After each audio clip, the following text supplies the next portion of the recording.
Olá, muito boa noite, tudo bem? Estamos juntos para mais esta noite, uma semana que está começando, depois da semana passada termos passado a semana refletindo nos assuntos da Páscoa. Nós hoje vamos descobrir um pouco mais sobre a verdade. Na reflexão de quinta-feira, você se lembra que o título foi O que é a verdade? E aí nós questionamos o porquê que a verdade importa, o que é a verdade. Hoje eu vou apresentar a você de maneira mais profunda o que é a verdade de acordo com a Bíblia, tá bom? Nós vamos estudar a palavra de Deus e você vai entender o porquê que a Bíblia é a verdade e porquê que cristãos no mundo inteiro, em todas as eras, desde que a Bíblia foi escrita, acreditam que esse livro é um livro que contém, ou seja, que contém instruções para a vida cristã e que é um livro digno de credibilidade. Nós vamos estudar esse contexto hoje, vamos passear um pouquinho pela Bíblia. Então já pega lá aquela Bíblia que você usou durante todas as nossas reflexões desta última semana, traz ela para perto de você e nós vamos passear pela Bíblia hoje, ok? Então vamos começar refletindo o porquê que a Bíblia é confiável e porquê que ela estabelece aquilo que é verdade, ok? Muito bem, para a gente dar sequência aqui, eu quero que você compreenda o que Jesus acreditava sobre a Bíblia, ou seja, o que ele ensinava sobre a própria Bíblia. Qual era a opinião que Jesus tinha sobre a Bíblia? Abra aí a sua Bíblia em João capítulo 17, verso 17. Nós vamos usar a Bíblia algumas vezes hoje, ok? Então, eu quero que você abra aí em João 17, verso 17. João é o quarto livro do Novo Testamento, Mateus, Marcos, Lucas e João. É o quarto evangelho do Novo Testamento, capítulo 17, verso 17, que diz assim, olha: santifica-os na verdade, a tua palavra é a verdade. Esse é um trecho daquela oração que Jesus fez antes da sua morte, a oração sacerdotal na qual ele intercede. Lembra que a gente falou das declarações? Essa é uma das declarações que Jesus faz em sua oração. Então aqui nós temos elementos profundos para que a gente entenda por que a Bíblia é confiável. Primeiro, porque Jesus se refere à Bíblia como ela sendo a verdade. O que está descrito na Bíblia, o que contém aqui, o que a Bíblia é a verdade.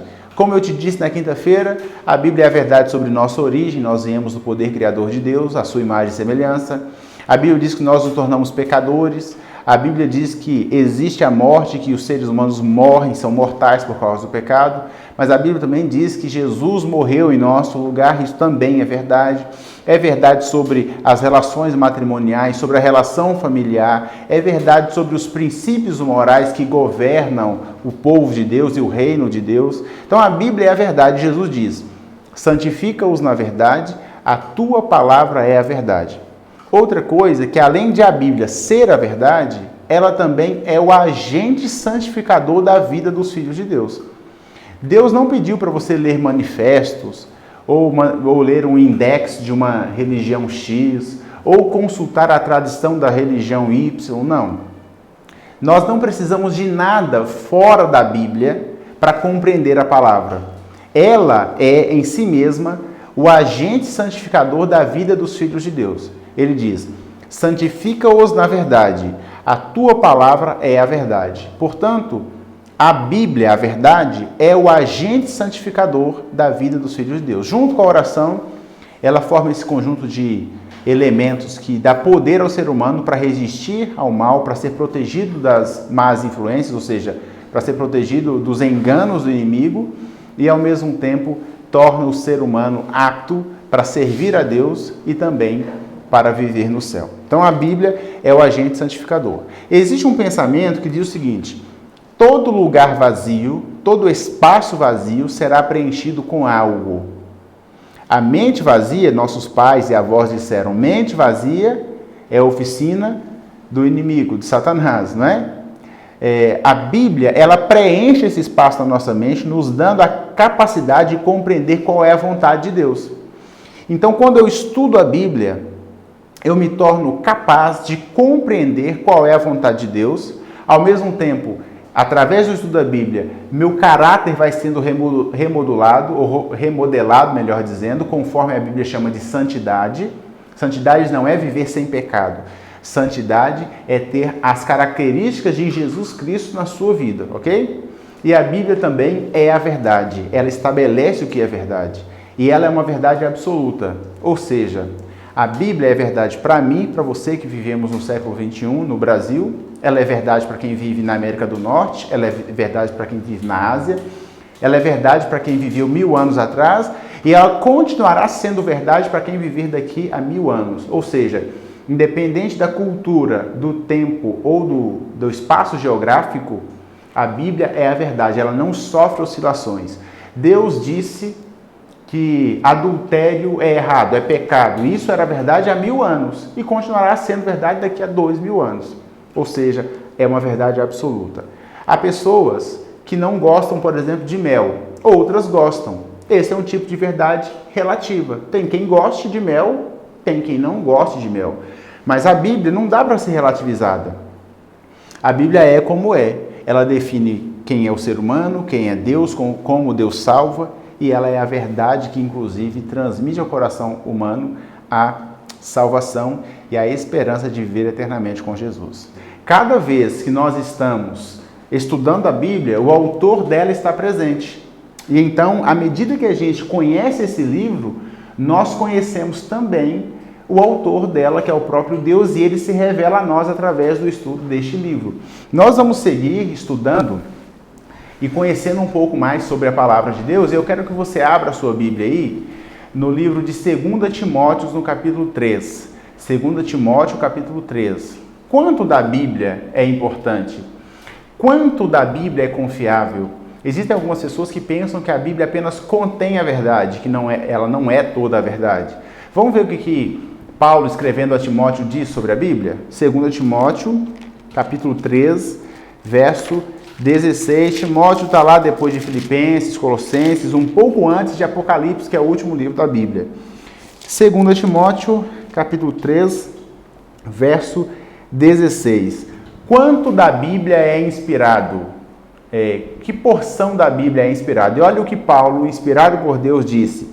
Toda a Escritura é inspirada por Deus e útil para o ensino, para a repreensão, para a correção, para a educação na justiça. E agora, o verso 17. A fim de que o homem de Deus seja perfeito e perfeitamente habilitado para toda boa obra.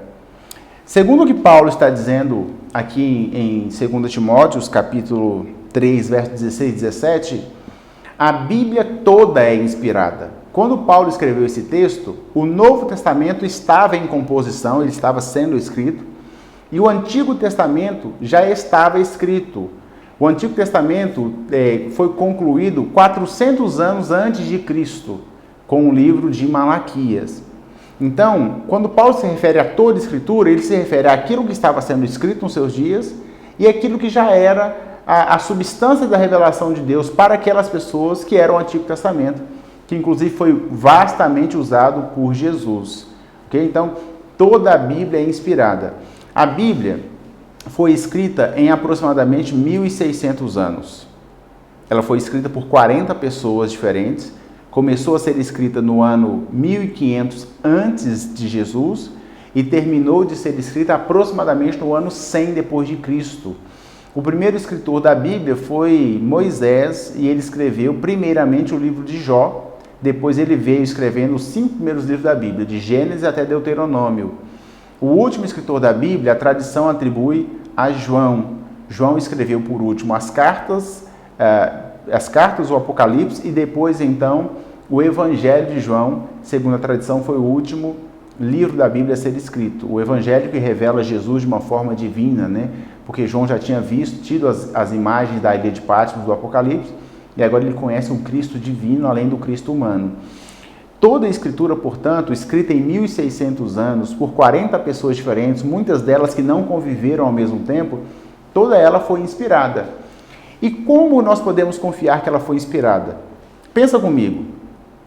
Se eu pedir uma pessoa que tenha 15 anos, uma adolescente, e uma que tem 70 anos, para escrever sobre um mesmo assunto, a opinião deles sobre o mesmo assunto, provavelmente eles vão se chocar, eles vão discordar, eles não se conhecem, estão escrevendo em momentos diferentes, mas eles vão discordar nas opiniões. Por quê? Eles têm culturas diferentes, idades diferentes, se desenvolveram, né, foram educados em contextos diferentes.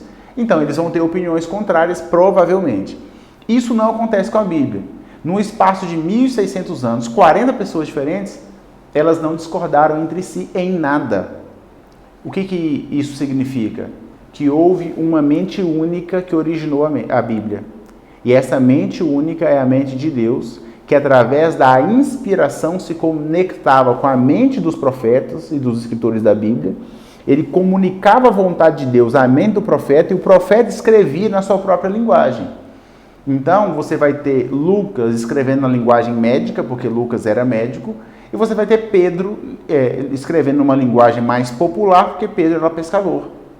Então, você tem a diferenciação da linguagem, você tem a diferenciação do método e da narrativa. Por exemplo, Lucas se utiliza das testemunhas oculares, que viram os feitos de Jesus, e ele escreve então o Evangelho de Lucas e depois escreve também o livro de Atos. E aí Pedro já testemunha através da inspiração, porque ele viu o que Jesus fez. Pedro era um discípulo de Jesus. Então você tem a diferenciação da natureza humana, e aí o ser humano colocou nas suas próprias palavras, mas a inspiração do conceito, do conteúdo foi divina. Deus se comunicou à mente do profeta, e o profeta então redigiu as escrituras. Mas aí você pode perguntar o seguinte: tudo bem, pastor, mas foram seres humanos que escreveram, então como é que ela é isenta de erros? Como é que ela pode ser isenta de segundas intenções? Venha comigo a 2 Pedro, no capítulo 1, no verso 20 e 21. 2 Pedro, capítulo 1, eu vou ler o verso 19 também, 19, 20 e 21.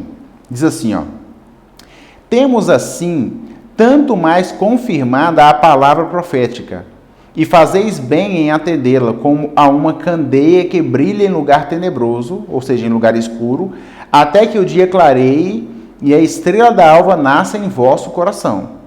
Sabendo, primeiramente, isto, que nenhuma profecia da Escritura provém de particular elucidação, porque nunca, jamais, qualquer profecia foi dada por vontade humana. Entretanto, homens santos falaram da parte de Deus, movidos pelo Espírito Santo. Onde está a sua segurança em confiar na Bíblia? Foram homens que escreveram, mas eles não escreveram a sua própria vontade. Nós não temos aqui um index da tradição de Pedro ou o index da tradição joanina. Não.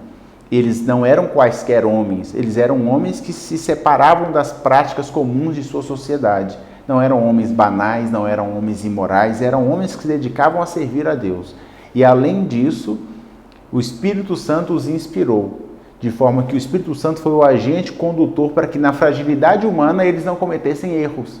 Então, embora eles tenham expressado na sua própria linguagem, o Espírito Santo conduziu para que eles acertassem no conteúdo e então o Espírito Santo pudesse fazer que a Bíblia chegasse até mim e você nos dias de hoje, e ela vai continuar seguindo através dos tempos, alcançando muitas pessoas.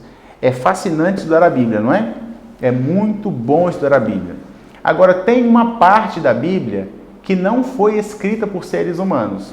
Deus não deu dignidade ao ser humano para escrever. Ele mesmo escreveu. E eu quero que você abra a sua Bíblia aí em Êxodo, no capítulo 31. Por gentileza, Êxodo é o segundo livro da Bíblia. Gênesis, Êxodo, capítulo 31, verso 18. Êxodo 31, verso 18. Diz assim, ó: e tendo acabado de falar ele no monte Sinai, ele, Deus, deu a Moisés as 2 tábuas do testemunho, tábuas de pedra escritas pelo dedo de Deus. Tábuas de pedra escritas pelo dedo de Deus. Os 10 mandamentos, Deus dignou-se de Ele mesmo escrever. Ele, com o seu dedo, cunhou na pedra os 10 mandamentos. E por que Deus fez isso? A gente vai chegar a um estudo em que você poderá compreender a questão dos 10 mandamentos mais profundamente. Mas qual que é o simbolismo que Deus quis transmitir quando escreveu com o seu próprio dedo, especialmente em tábuas de pedra. Veja só, geralmente, quando um casal de namorados deseja expressar que o amor que eles sentem um pelo outro é eterno, eles fazem um coração numa pedra e desenham ali as suas iniciais dos nomes. Uma vez eu fui fazer uma trilha e quando chegamos lá no alto, tinha um paredão assim de pedras, muito bonito inclusive, uma vista muito bonita. E eu vi um lodo, assim, algo em relevo, eu raspei com um canivete o lodo e eu percebi que ali tinha um coração com as iniciais de 2 nomes. A data, ela se referia a 10 anos antes daquele momento em que eu estava ali. Ou seja, 10 anos antes, alguém tinha passado ali e talvez com um punhal, com um canivete, com um outro instrumento de ferro, raspou na pedra aquele coração com as iniciais daqueles nomes, porque eles queriam dizer o seguinte: nós voltaremos aqui daqui muito tempo e isso aqui ainda estará aqui. Estava prefigurando que o amor que aquele casal sentia seria para sempre. Quando Deus escreve na pedra, o sentimento do coração de Deus é o mesmo. Ele escreveu na pedra para significar, para simbolizar na compreensão, na didática da compreensão humana, que os mandamentos que ele tem são eternos. Desde o primeiro até o 10º, são mandamentos sobre os quais o reino dele está estabelecido. E esses mandamentos jamais terão fim. É por isso que Jesus vai dizer lá na frente, que não veio para alterar a lei, mas veio para cumpri-la. Porque a lei de Deus não pode ser alterada, tanto é que ela foi escrita em tábuas de pedra, significando que são eternas, e escritas pelo dedo do próprio Deus. Muito bem, a gente vai caminhando aqui para o final desta noite. E eu vou ler com você o último registro bíblico sobre o porquê que nós compreendemos a Bíblia. Eu quero que você abra sua Bíblia aí em Apocalipse capítulo 22. Apocalipse é o último livro da Bíblia, e além de ser o último livro da Bíblia, no último capítulo da Bíblia também. Abre aí. Eu pergunto a você, uma pessoa que estudou teologia, que estudou lá o grego e o hebraico, né, que conhece um pouco das línguas originais, você acha que essa pessoa pode alterar a Bíblia? Você acha que alguma entidade, alguma organização religiosa ou não tem autonomia e autoridade para fazer qualquer alteração na palavra de Deus? Será que tem?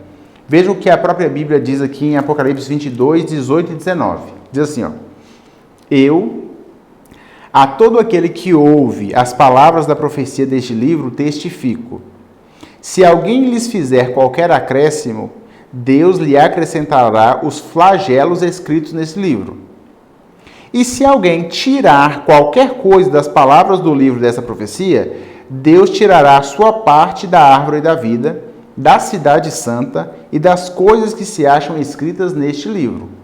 Por se configurar como um pecado, quem altera a Bíblia tanto para mais quanto para menos, tem retirado de si a possibilidade de estar no céu, obviamente porque pecadores não estarão no céu, e quem acrescenta, além de não estar no céu, Deus vai considerar esse indivíduo duplamente culpado. Por quê?